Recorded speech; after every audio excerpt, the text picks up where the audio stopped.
you're watching Vietnam News Agency's Bulletin broadcast from Hanoi. I'm Ngọc Ly, and now let's take a look at our headlines as usual. Central Steering Committee for Anti-Corruption convenes.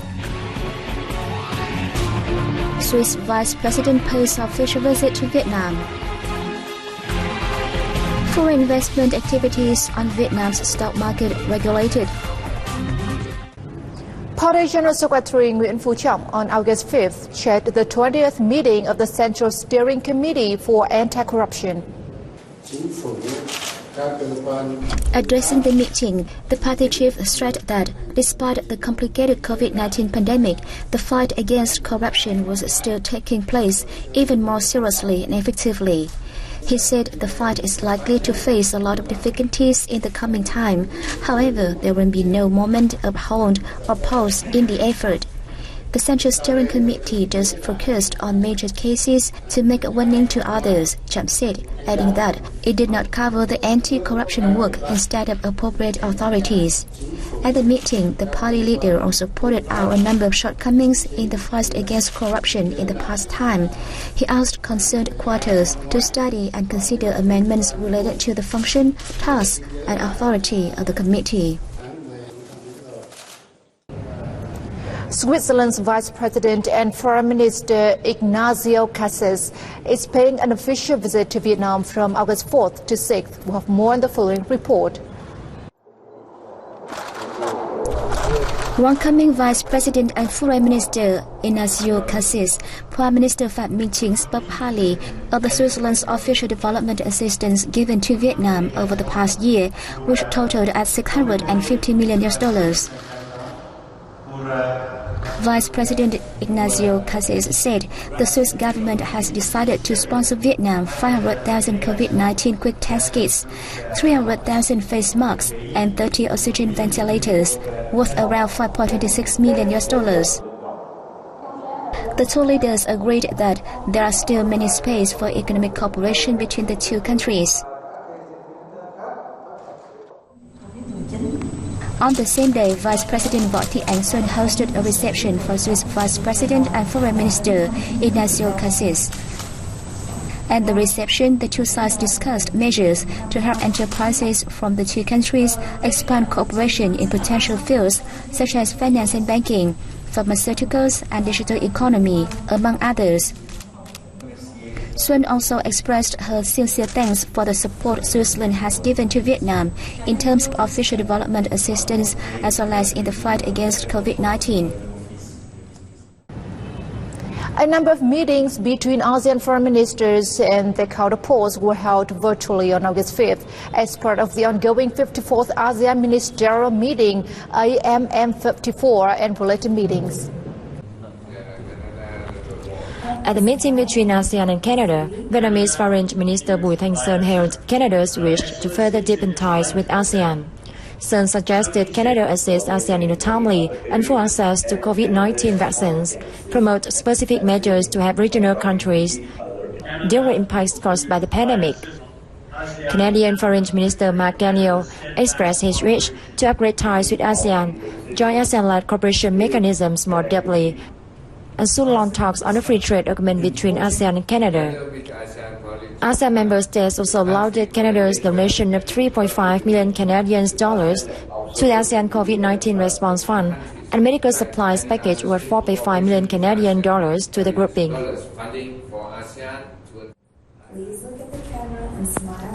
At the ASEAN-New Zealand ministerial meeting, the two sides agreed to carry out a new plan of action in the 2021-2025, prioritized to support each other in COVID-19 response and sustainable recovery.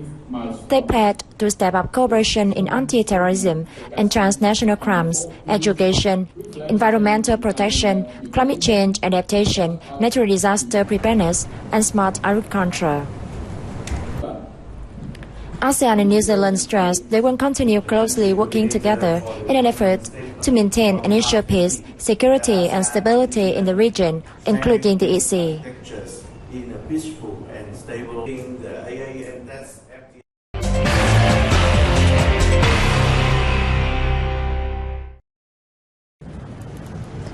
Total export-import value of agroforestry aquatic products in January-July period was over $54 billion, of which nearly $29 billion came from exports, up roughly 27% year-on-year.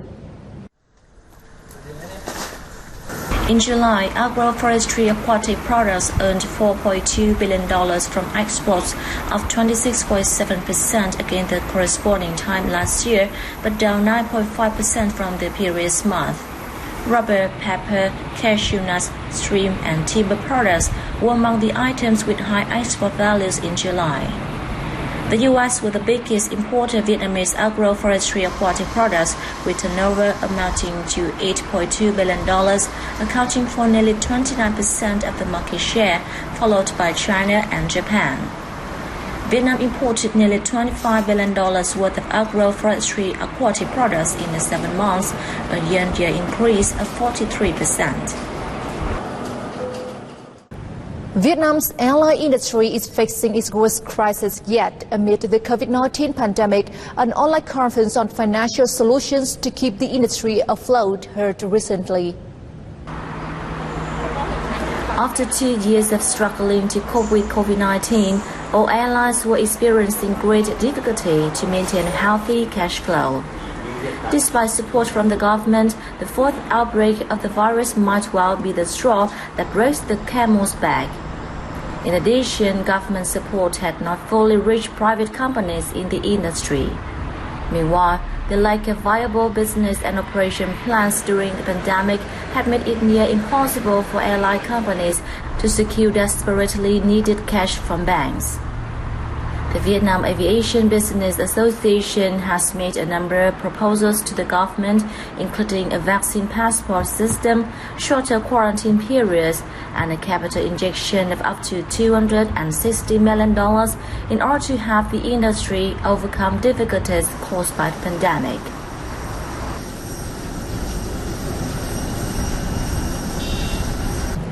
The Vietnam Dairy Products JSC, Vinamilk, the largest dairy company in Vietnam, posted a record high in net revenue of over $682 million in the second quarter of 2021, a year-on-year rise of 1.4% according to its financial report.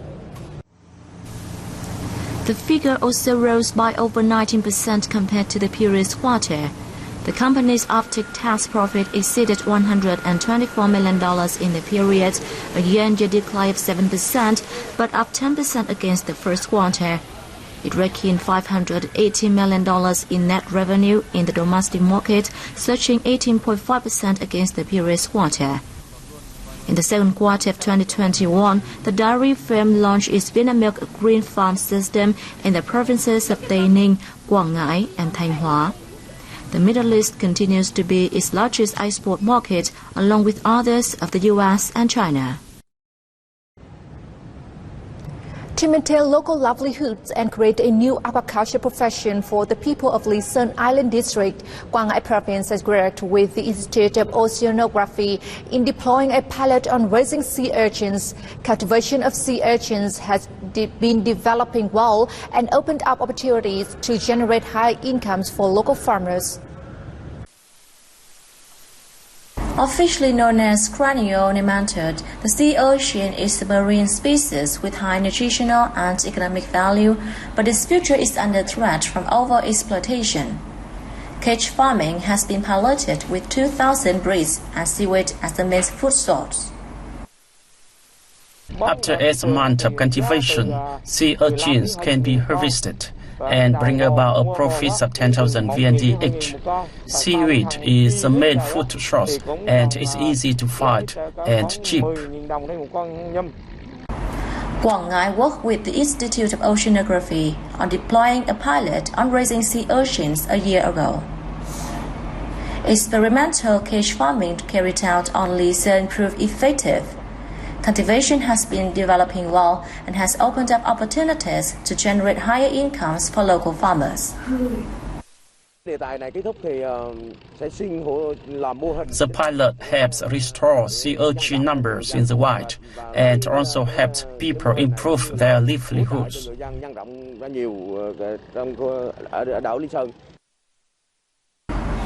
The supply breeds is a problem for the locality, however, as exploiting natural breeds can harm the ecosystem. Đứng về cái góc độ bảo tồn cũng như là quan điểm cá nhân thì cũng nên đề nghị. It is recommended that local authorities and research institutes study breed production, as breeds exploited from the wild for commercial purpose can harm preservation. Nhằm là để bảo vệ cái đa dạng cái dòng nhâm thọ ở ngoài tự nhiên. Sea urchins is a specialty found in the waters around Luzon Island, but in recent years, along with rising tourist numbers, they have been overexploited. The introduction of different aquaculture models on Luzon not only helps improve people's incomes, but also eases pressure on natural exploitation, contributing to the restoration of the ecosystem. The Vietjet Aviation Yacht Stock Company announced consolidated revenue and pre-tax profit of some $365 million and $4.5 million respectively in the first half of this year. Revenue in passenger transport in the period surpassed $253 million, generating a pre-tax profit of nearly $600,000, according to its financial results for the first half of 2021. In the second quarter, Vietjet's air transport revenue up 51% year-on-year thanks to high travel demand in April. The airline had also sought ways to lead the cargo sector despite the impact of the fourth wave of COVID-19 in Vietnam this quarter. By the end of June, the airline's total assets reached $1.92 billion. From January to June, Vietjet had transported more than 4.8 million passengers on 34,000 flights. The airline had also focused on refining operation protocols and boosting its cargo operations, resulting in a 40 to 45% year-on-year growth, with a total of more than 37,000 tons of cargo delivered. The Ministry of Finance has recently issued a circular providing guidelines on obligations of organizations and individuals in foreign investment activities on the Vietnamese securities market. Under the circular, foreign investors and their representatives must ensure that investment transactions on the Vietnamese stock market are not intended to create unreal supply and demand, manipulate securities prices, together with other prohibited trading acts as prescribed by the law. Foreign investors and foreign depository certificate issuers shall be obliged to declare, pay, and settle taxes, fees, charges, and service prices related to securities activities in Vietnam, in line with the provisions of the Vietnamese law. In addition, foreign investors and groups of related foreign investors must report ownership and disclose information about securities transactions according to the law. Besides, the circular clearly stipulates obligations in providing services for foreign investors. The circular will take effect on August 16, 2021. Farmers in the Mekong Delta are increasingly growing fruits out of season and more efficiently.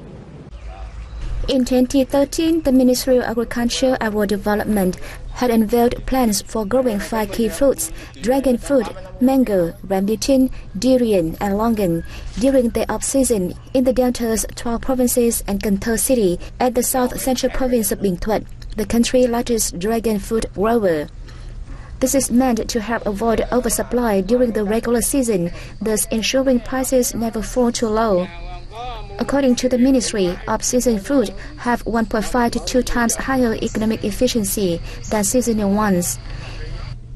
To improve efficiency, research institutes, universities, and relevant agencies have transferred techniques for growing fruits during the off-season to farmers.